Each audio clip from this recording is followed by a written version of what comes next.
conference earlier in the fall. I'm interim Vice President for Student Services. Bob DiPiero, Acting Director of Police Services. Are you there, George? Yeah, Lisa. Oh, Lisa. Yeah. Okay. Yeah. Okay. And I'm Jackie Lehman. I'm a Human Resources Specialist. And last but not least, Delicia Nunnally. I'm the Dean of Counseling and Special Services. Perfect. I have a question, and Lisa, you actually met my boss, Preston Clark, at the ATIXA conference, Yes. Yeah, and so he said some really great things about you. I know you're going to NASPA, so we'll be at the NASPA conference. So we'll definitely get to see you there. I'm curious, so I know Diana has been kind of driving this whole process. Is it instrumental for her to be part of this evaluation and decision? Well, yes, so I'm here to take notes. Yes, she is one of the driving, forces behind this training, but also Bob DiPiero. So I think, between the two of us, we can report back and hopefully come to a decision. Yeah, okay, the structure that we have here is we have some other folks that are in, say, co-coordinating positions for Title IX. So if that's helpful at all, because of the different roles that we play here, I think we could offer Diana some good feedback about today's session. Okay, and I'm going to record this session then, and then you can just give it to Diana. Okay, that'd be great. Works well. Perfect. And so, so I had gone through a thorough evaluation. I'm actually looking at my email with Mark, and I don't want to murder his last name, Mark Lejeune? Lujan. Yeah. Lujan. Okay. So I had gone through, and Mark's great, and you could see from my email, Mark and I had communicated many, many times through this evaluation process because he asked a lot of good questions. So is he, I know he was consulting for you, is he still involved in this, or is he kind of, gave you folks some information and then you're kind of deciding what you're going to do? Yes, he's still involved with the process. Okay. And so, so before I get started, I'd love to hear kind of evaluation criteria for this group when you're looking at a solution like this. I don't know, we need to think about things like how easy would it be for us to get this out to our stakeholders, and I'm not clear for this particular one, is this a solution just for our employees, or is there an aspect of this that's also a solution for our students as well? Yeah, this is faculty, staff, and students. Got it, okay. So we have a number of, obviously, as you know, mandated training, so partly it will be how easily we can get this out to faculty and staff, and then also we definitely need to think about how our students would be able to access this. So I think accessibility and rollout and timelines and things like that are important for us. Okay, and what is your timeline for this? I know Mark and I had started talking about this in September, but what is the timeline? My colleague is joking, saying last year, so sooner rather than later, I think is probably, yeah. Perfect. Well, for Jackie and Diana, the good news is from an HR perspective, we give you access to about 20 compliance courses for employees that you can see here on this list. So really important courses like the CANRA, Recognize and Report Child Abuse, the AB 1825, Harassment Prevention, IIP, Ethics, CLARI, for the IT people, Security and PCI, Diversity, HASCOM. On the student side, there's the Community College course version, which we'll talk about today as we go through this. And we'll also talk about how to deploy this, how to track it, how to monitor it, what other community colleges in California are using it. So we'll go through a pretty thorough overview of the program. Any other things that you'd like to cover before I get started so that I'm on track here to show you what you need to see? George, if you could bounce back real quick, please, to the last slide. Was there, maybe I didn't see it, Campus Security Authority? Yeah, so we haven't developed a course. So usually for campus security authorities, the CSAs, it's a TICSA for some, seminar, 2-day training. I mean, it's a really thorough process. We've talked about offering an online course for that, but it covers quite a bit. So haven't got there.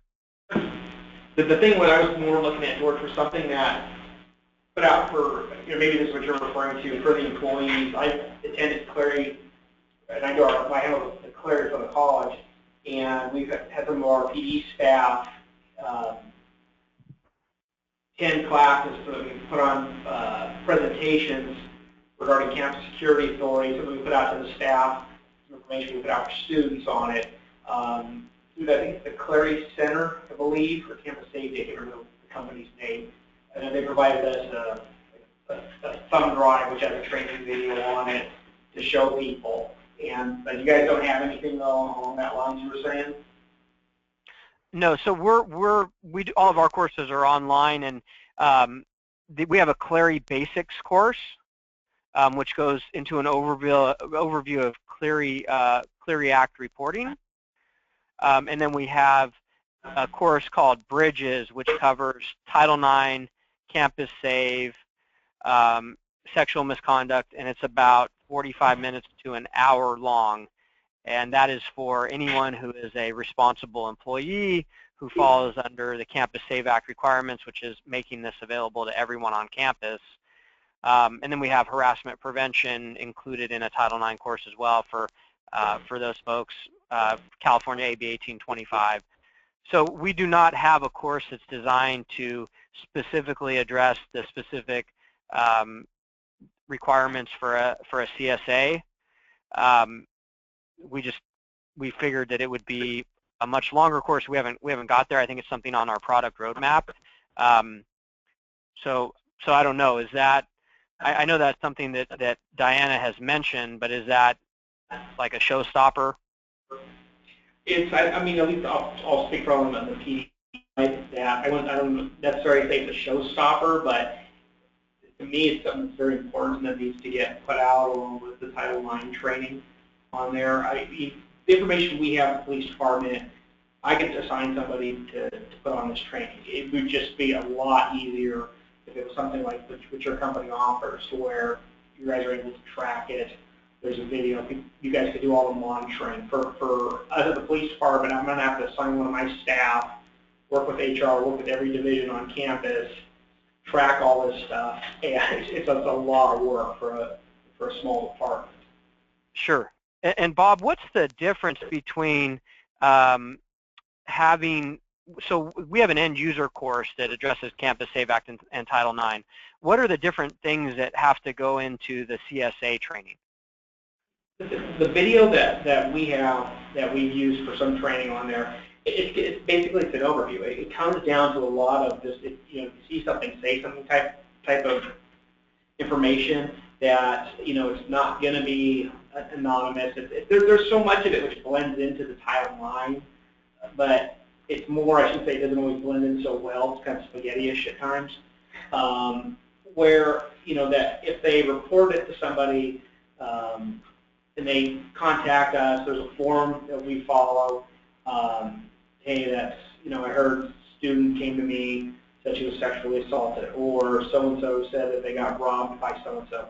One of the Part 1 crimes that fall under Clary, that they can report to the police department just to train people that, hey, they're not supposed to investigate it, they're just gathering the information, then it comes to us. And I also know that there's a Title IX component that goes along with this as well. So sometimes this is where that blend comes into place on there, so that this information is reported, and it goes along that line. Clary puts out like a video, and I keep saying it's the Clary company, but it's a campus safety company. They put out a video, really well done, which kind of gives an overview of what a campus security authority is, what the role is, what you're supposed to do. I think it's maybe about a 15-minute video. and then it gives kind of an overview of this is how the form looks, for when you report it. It once again reminds people, hey, you're not the investigator, you're just gathering the information and you're turning it over to the police department. Why don't we just put that video into the course, Bob, assuming that you've moved forward with this? Why don't we just throw the video in the course, and then it's you would have, do you want every employee to get that or just specific employees? Dr. Hurt wanted everybody on campus to have that training. Yeah, so then you would just put it in the standard course. Okay, I guess the question is, would there be, I'm a police officer, so I don't know, if there's a copyright or if there's some kind of issue with this company, or are they okay with you using their product? Oh, I don't know. I don't know the company. So I don't know if you bought the video, if you own it. I don't know if you're licensing it. And obviously, if you're licensing it, there would be considerations to look at. Or they might give you permission to incorporate it into your course. It's not like we're going to put it in every course that we have. Okay. It would just be for you. So we stick videos in courses frequently that clients have made. So that's something that we can talk about. Or you can look at the course that we have and see if you feel it meets what you're looking to accomplish. Okay. No, I appreciate it. I'll reach out to them and find out if that's something that they do. It would definitely make it a lot easier if we could go in that direction, definitely. Perfect.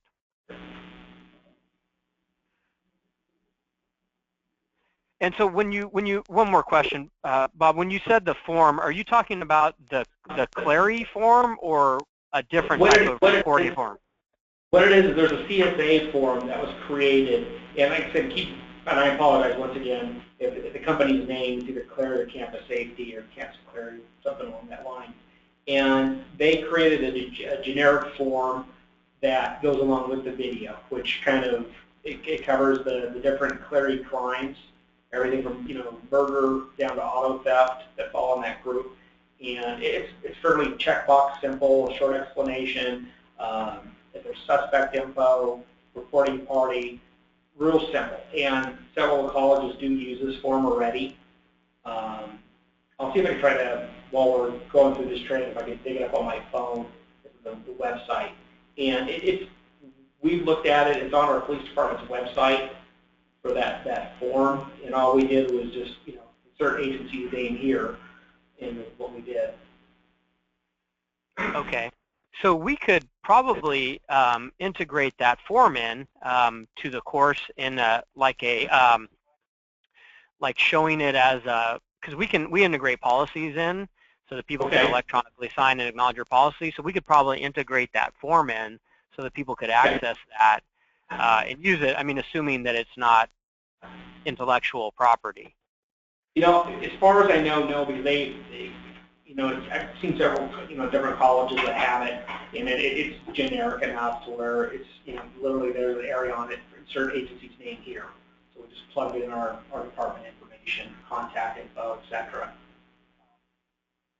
Okay, perfect. And what I'm looking for right now is just the Clary Basics course.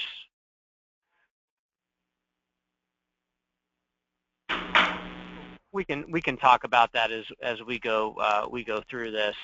Oh, here it is. So we have a shorty Clary Basics course, and so on the outline we cover the Clary Act, Clary crimes, case studies, Clary geography, campus map, case studies, enforcement and penalties, employee reporting, so introduction, duty to report, campus security authorities, information to report, hierarchy rule, Title IX and sex offenses, Victims' Bill of Rights, daily crime log, annual security reports, annual fire report, emergency notifications, missing students, policy statements, Campus Save Act, drug and alcohol prevention. I don't know, this is a course that a lot of my clients use. Yeah, kind of embedded.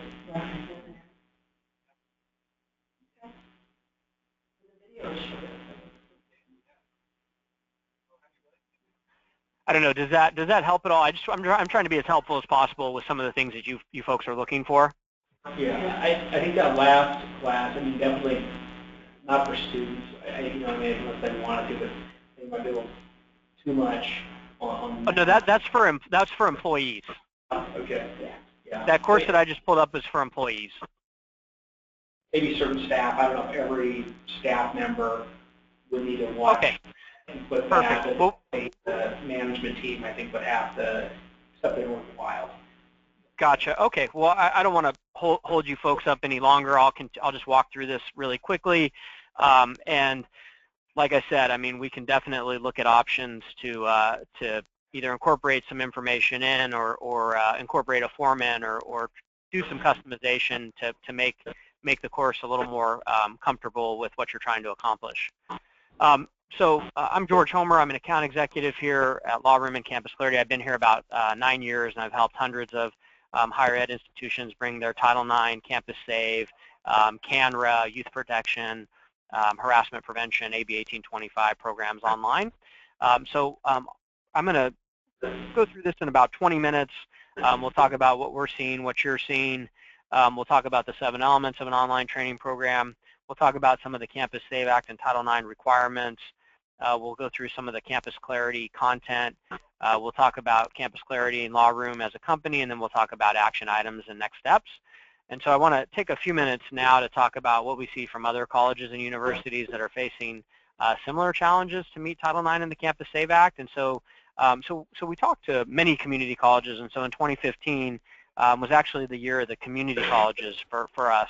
And so 2014 was the year of the four-year institutions, and then 2015 community colleges woke up and said, we need to do something on this. And so we brought on 150 new community colleges last year. And so, so what we hear from community colleges is they have a really unique challenge as it relates to the non-traditional students, commuter students, and adult learners in complying with the Campus Save Act. And so when community colleges are preparing to train their students, they really have to account for the fact that a program designed specifically for an 18-year-old living on campus is not going to work for their student population. So the student experience is vastly different, and that really needs to be taken into consideration in how a Campus Save program is designed and deployed for community colleges. We also talk about product sustainability, and so when the Campus Save Act came about and VAWA was amended, many new providers entered the market without any compliance training expertise.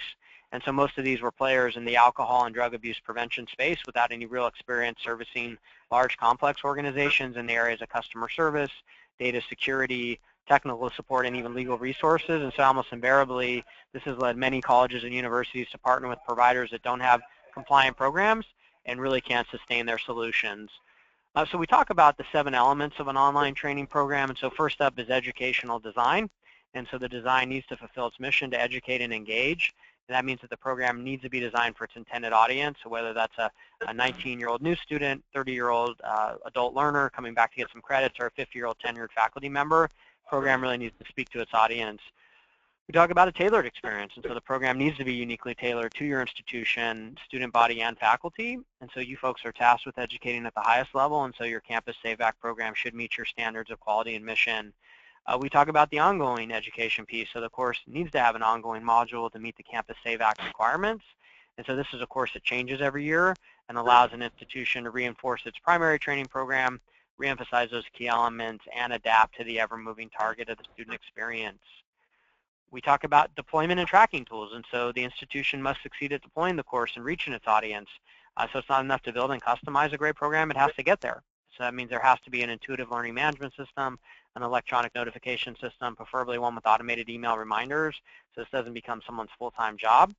Tracking is also mission critical, and so as we talk about changing the culture of an institution, it's really key that you have insights into how your student body is responding to your program so that actionable strategies can be developed in response.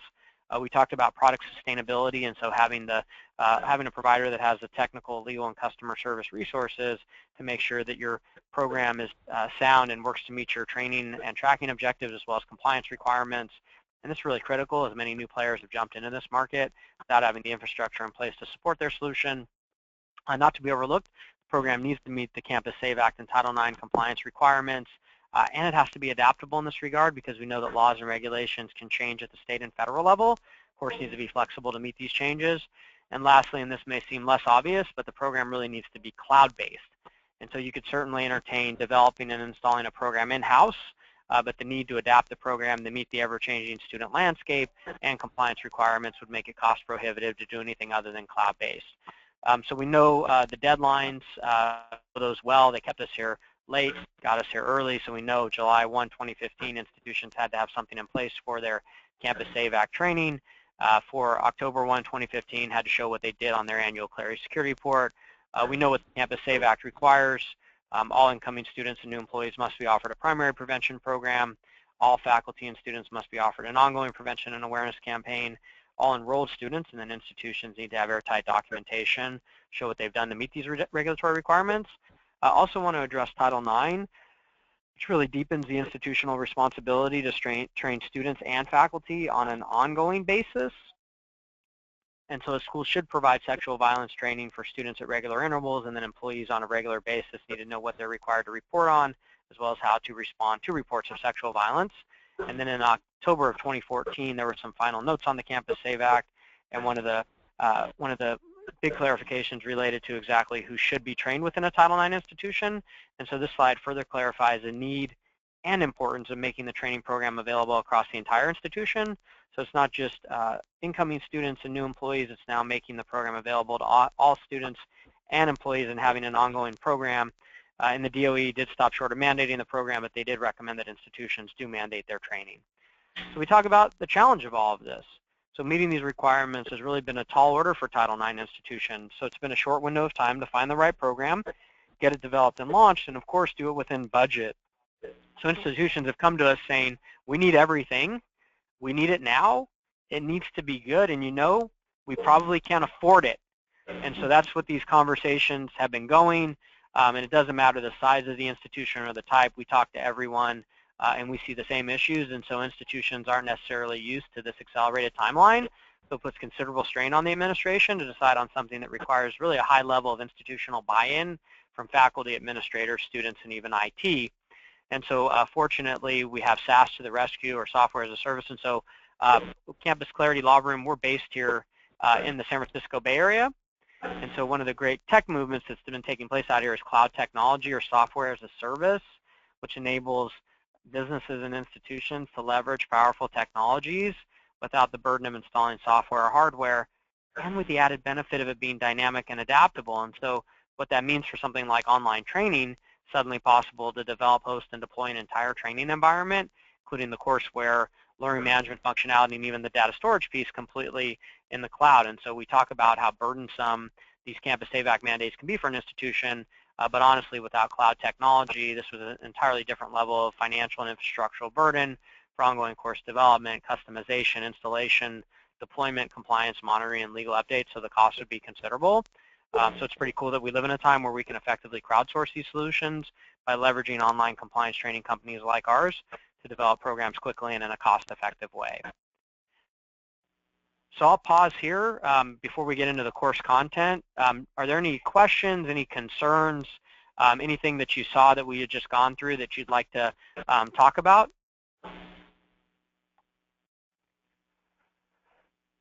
Off the get-go, no. Just for your own information, the website where we purchased the training video is called claritycenter.org. Okay, perfect.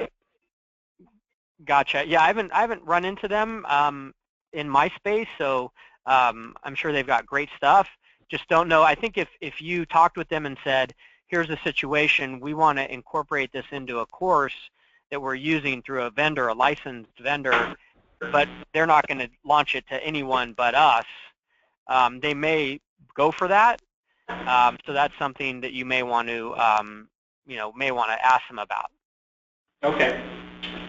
Because you paid them some sort of, money to use their video, I take it. So they'd probably be receptive to it.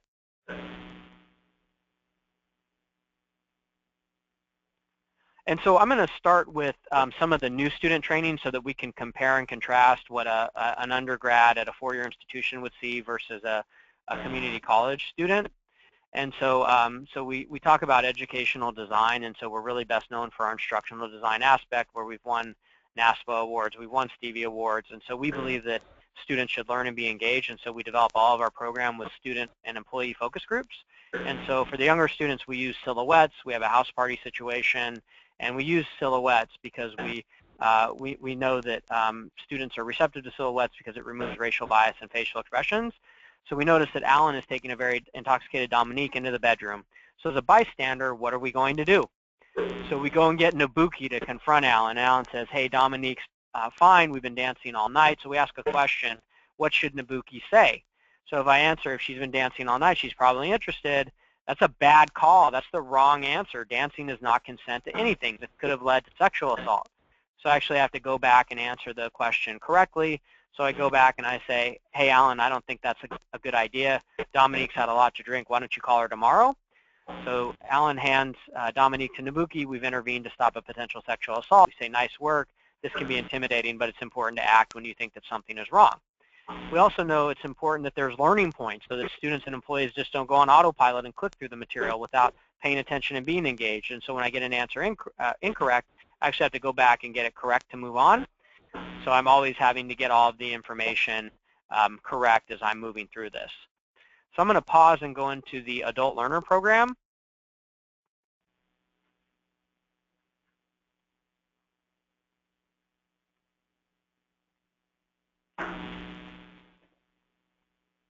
So you'll notice very quickly that our adult learner community college versions are much more mature. We get into less silhouettes, more legal protection. So we talk about VAWA, we talk about the Campus Save Act, we talk about Title IX. We have a link to your Title IX coordinator. We also get into harassing behaviors. So we know harassment. A lot of these folks are in the workplace and they're dealing with harassment and discrimination. So we want to talk about that in the course. We also talk about relationship abuse, domestic violence, dating violence, stalking, victim protection orders, all under California law, which is required under the Campus Save Act. So when I get this wrong, I have to go back and get it right. And this course is non-heteronormative.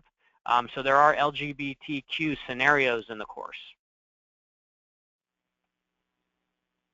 We get into a survivor's reaction to an assault from a biological perspective. So we look at blurred memory, we look at an emotionless response, and then we look at tonic immobility or rape-induced paralysis. We look at the aftermath of an assault, so preserve evidence, tell someone, get immediate medical attention, get a forensic exam. I'm going to go through the employee program now. We have a couple of different courses for Title IX Save Act. So we have Intersections, which covers harassment prevention, Title IX and the Save Act. And then we have Bridges, which is just Title IX and the Save Act. So we use a lot of case studies and quizzes. We use a multi-learning modality approach. So there's a wide range of video interactions. So you'll see a wide range of course learning objectives here. So we use video, we use animation, we use case studies, so we're really seeking to engage the user. And then we have AB 1825, so we have a separate course or a course that includes Title IX and Save Act that you can have your supervisors take so they can meet the requirements of the law. So I know HR will really appreciate that. It just makes, makes your life easier to have that as well.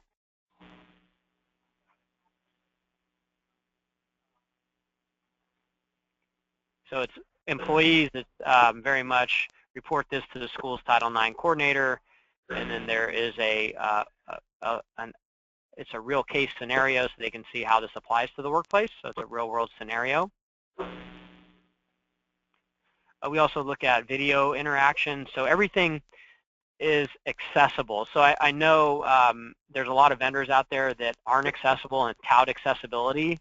So accessibility for hearing and visually impaired students and employees. And so being a community college, you always want to make sure that any solution you're using is fully accessible. And so we have accessibility mode. We're in WCAG 2.0 level AA, which is the highest accessibility standard in the country. And so all of our courses are fully accessible, and we work with about 20 California community colleges and many community college districts. So we know that we also work with the UC system, University of California, and the Cal State systems. So having accessible programming in California is mandatory.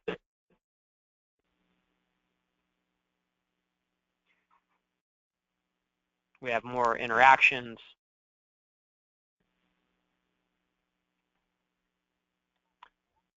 How long do these little vignettes typically run? A couple minutes, 60 seconds, a minute and a half, and then there's a case study. So there's a lot of interactions. I can run through some more of this so we can kind of walk through and look at the different interactions, but it's really graphically pleasing. There's it's rich media. It's really well thought out. So we're big on compliance and quality here. And I know there's other vendors. Mark had mentioned that he had looked at another solution and it was it was lower cost, and it's like, we're not the lowest cost solution out there, but we have a bunch of community colleges that value what we provide. So if you want high quality compliant content, that's us. If you want check the box out of state content that may not be California state specific, there's probably a few other vendors that'll give you a better deal. But as you can see, this is completely California specific and updated when affirmative consent comes out. Yes means yes. We have 10 lawyers on staff here in Walnut Creek. Make sure that you're covered.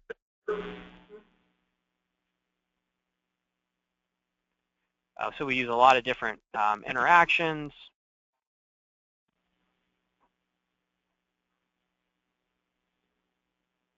We get into consent.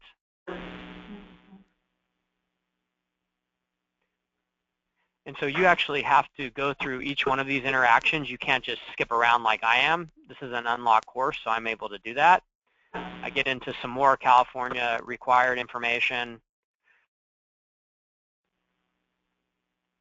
And so I talked about accessibility. We put it in writing that our programs are accessible.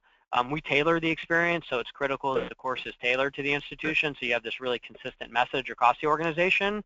So the course has to have the look and feel of each unique campus, and you folks are a district, so you probably have a few campuses. So we would we'd make this campus version with the logo, with the policy, with the welcome letter, unless you want it centralized, with the campus photos, with the policy integration, which requires an electronic signature, with access to the annual ongoing courses that change every year for employees and students to meet the requirements of the SAVE Act, as well as other courses for employees, for students, and on-campus resources. So Lisa, I know you can really appreciate this. These are on-campus PowerPoint presentations, audience facilitator-led discussion guides, posters, article prints. So this is really meant to help get the message out on campus to allow students to do the right thing at the right time.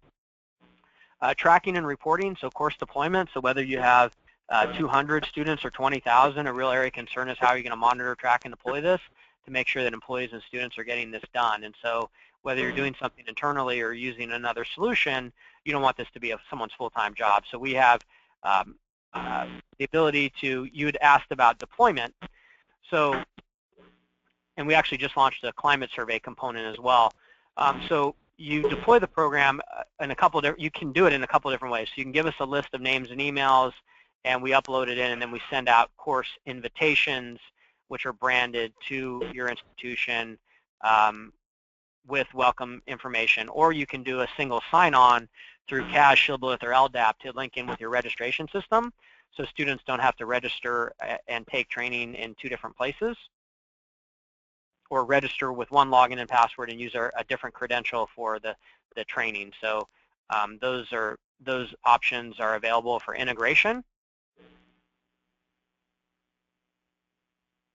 And this is looking at different reporting functionality. So all of this is in real time to electronically store your records. You can also set up automated email reminders. So it's a set it and forget it function, goes out automatically to let employees and students know they need to get this done. And we actually have two separate learning management systems. So one is for employees, one is for students, because you really don't want to be, your structure and how you're administering training is different. You know, you can essentially assign courses to employees, tell them that they need to do it. Students, you can also make it on a registration hold. You can use a variety of ways. They can self-register. You can make it available. So it's really your call, and then you put in your campus resources as well as your logo, your policies, your welcome letters. We talked a little bit about compliance expertise, and so our course is state-specific with the California law integrated in. We built 50 courses for 50 states. We have 7 lawyers on staff. we're up to 10 now to make sure courses meet the letter of the law. And in California, we had the Yes Means Yes, and I think the reason we've had so much success is there really isn't another solution that provides this level of compliance and quality. Last requirement to touch on, courses have to be campus specific. So community colleges have the unique need of having many colleges, many campuses in some cases. So now you have to have resources that are both on and off campus specific. So when campuses cross county lines, they have to have the correct information. So we actually version every single course to be specific to your campus with your conduct process and with your campus resources. And so lastly, for me to wrap this up, and I'd be remiss not to share with you a little bit about LawRoom's compliance expertise, and so it's not a sales pitch. I really owe it to you to give you information about LawRoom, and it should be a big deal for any campus SAVE-ACT solution. So LawRoom has over 20 years of compliance expertise servicing tens of thousands of organizations along the way. Our founder is a lawyer. We have 7 lawyers on staff. We trained 1.5 million employees and students last year at over 1,500 organizations. In 2013, we had about 20 hired institutions. We now have over 550 that trust us for Title IX in the Campus SAVE, and LA Community College District, San Bernardino, Ohlone, Foothill, De Anza, Peralta. We have a number of Merced Community College just moved forward with us. They're a client of mine, Tracy Green and Chris Vitale. 4.2 out of 5, and then we won the Golden ASPA Award in 2014 for violence education and prevention. So that's pretty much it from me. Any questions, comments, or concerns? So when you said that you all could help with the tracking, and I lost focus there for a minute, so we'll be able to, like, say, generate a report or something like that on our own to be able to determine which students of ours have taken? Yeah, that's what this is right here. So you can come in here and pull reports. You can pull summaries. You can pull individual reports. There's a wide range to slice and dice to see the data, but it's all electronically stored and in real-time access. And you mentioned a number of California schools. I know once the school gets the product, you probably aren't that involved with how they necessarily roll it out, but do you have a sense of how schools are handling the student aspect of the training, like how they're sort of rolling out the requirement? Is it part of the class? Is it just before you register? Yeah. I know you're inside the registration. I'm just curious anecdotally. Yeah. Oh, of course. That's a great question. So, so I have many California community college districts that just put it in as a registration requirement. So it's in the registration system. They click on through a single sign-on. They take it. Some do registration holds. Some just make it available, and it's not mandatory. So it really just depends on your specific needs, but we're seeing more and more that make it part of actually the system, part of going through the registration process. So by the same token, we can do that for new hire onboarding as well. Some of this Yes. Yes. I mean, I'd recommend giving it to everyone, the first go round to getting them on board, and then getting everyone on the same sheet of music, and then going into a new hire. They would be able to access it right upon new hire. And any of these integrations and customizations in this regard, there are additional costs when we get into programming time. So I do want to be clearly transparent about that.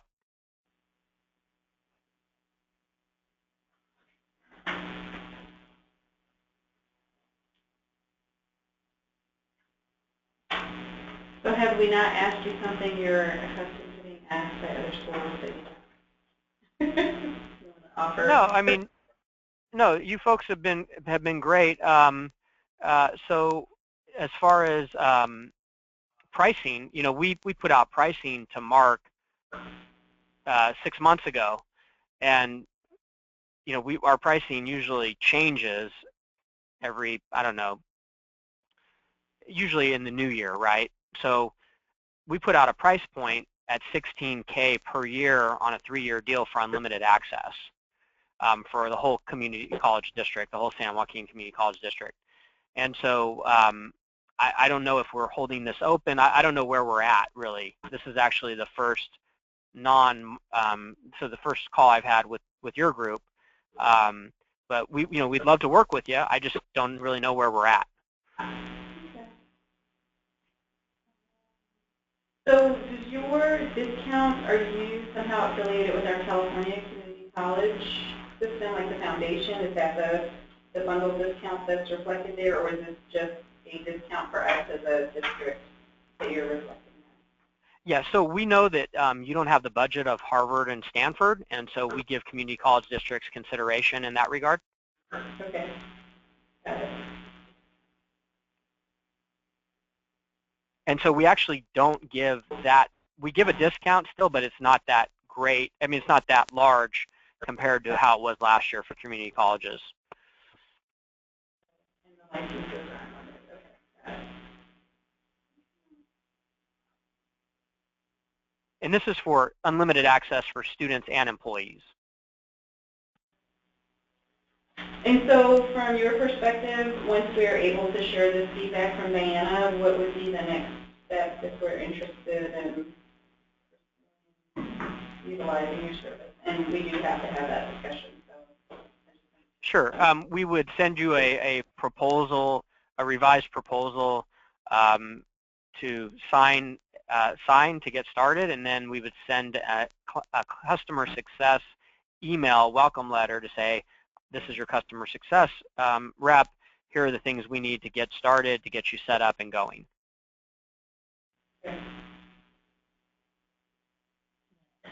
Yeah, timeline of how long, like once we say we did kind of do that, how long does it take before we're ready to launch this?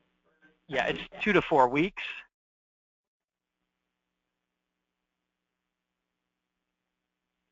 And so I would need to know sooner than later that this is the direction you want to go in, so that I can go to my manager and ask if I can continue with this price point, and then get you something that you could put pen to paper on.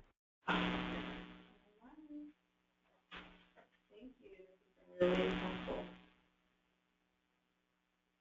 Okay, thank you. Thank you, George. Thank you so much, George. We appreciate it.